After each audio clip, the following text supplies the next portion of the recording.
Hello students, how are you all? I hope you are going well in your studies.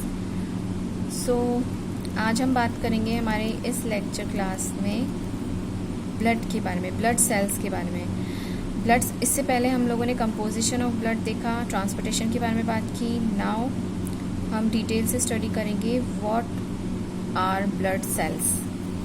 So it's a very big question.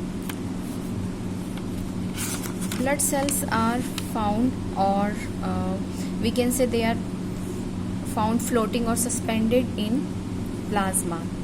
There are three types of blood cells we have. First one is red blood cell, second one is white blood cell, and third one is platelets. तो red blood cells क्या होती हैं, इसके बारे में सबसे पहले बात करते हैं। Red blood cells are also known as RBC in short, and they are most numerous blood cells. Red color of blood is due to presence of these RBCs, and actually RBCs have red color pigment because of hemoglobin. इनकी range होती है 12 to 18 ग्राम पर decilitre. It's a deciliter of blood. Deciliter. And they have very high affinity towards oxygen. Mature RBCs में nuclei present नहीं होता है. Nucleus is absent in mature RBC. Okay, now बात करते हैं वाइट ब्लड सेल्स की. What are white blood sales?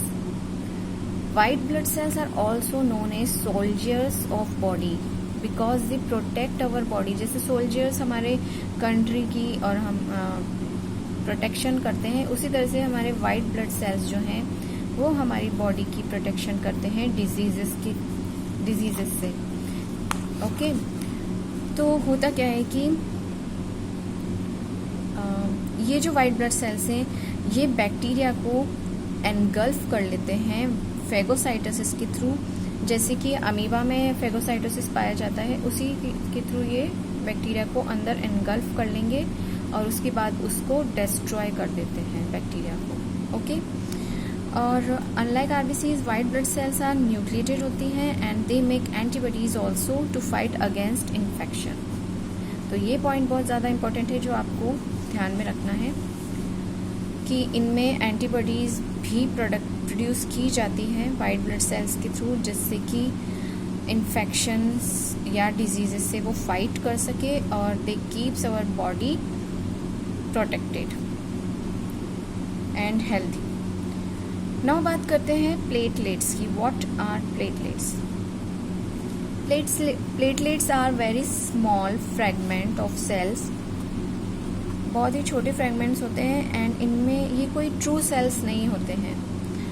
Sales के small fragments हम कह सकते हैं वो होते हैं and they help in clotting, coagulation of blood. यानी कि जब भी आपको कहीं चोट लगती है तो उस आप लोगों ने देखा होगा कि थोड़ा सा ब्लड अगर ऊजेस आउट हुआ बॉडी से तो वो जल्दी ही रिपेयर हो जाता है और वो जमने लगता है. तो उस ब्लड के जमने को प्रोसेस को क्या बोलेंगे? Coagulation, clotting of blood. ठीक है, तो ये कौन करता है? प्लेटलेट्स इसमें रोल प्ले करते हैं important. And by forming clot platelets help in sealing a wound. वो उस वॉन्ड को सील कर देते हैं. यानी मान लीजिए कि कहीं से अगर आपकी दीवार में टूट फूट हो जाती है तो क्या होता है, उसमें से सीमेंट निकलने लगता है. तो उस सीमेंट को रोकने के लिए हम क्या करते हैं? उस दीवार को, वॉल को सील कर देते हैं. वही सीलिंग का काम कौन करता है? प्लेटलेट्स, ताकि जो भी ब्लड है वो बाहर और लीक आउट ना हो. और ये किस तरह से ये प्रोसेस करते हैं? ये एक fibrous semi solid plug like यहाँ पे बना देते हैं. फाइबर्स होते हैं, जैसे मान लीजिए ये चोट लगी, यहाँ वोंड लगी, तो यहाँ पर ये एक फाइबर लाइक स्ट्रक्चर, इस तरह से वेव लाइक स्ट्रक्चर बना देंगे फाइबर्स का, जिससे कि वो जो ब्लड की जो ड्रॉपलेट्स हैं वो बाहर नहीं आ पाती, वो फंस जाती हैं. ठीक है, तो इस तरह से ये ब्लड को बाहर ऊज आउट होने से प्रोटेक्ट करता है. ठीक है, तो एक चीज़ और मैं बताना चाहूँगी आपको कि जो आरबीसी होती है वो ट्रांसपोर्ट करती है ऑक्सीजन का from lungs to various part, जो हम प्रीवियस लेक्चर में भी बार बार में पढ़ चुके हैं, बट एक बार और मैंने बता दिया यहाँ पे आपको.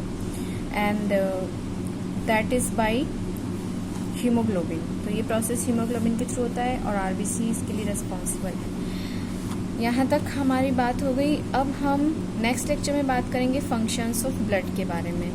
Till than happy learning and enjoy learning.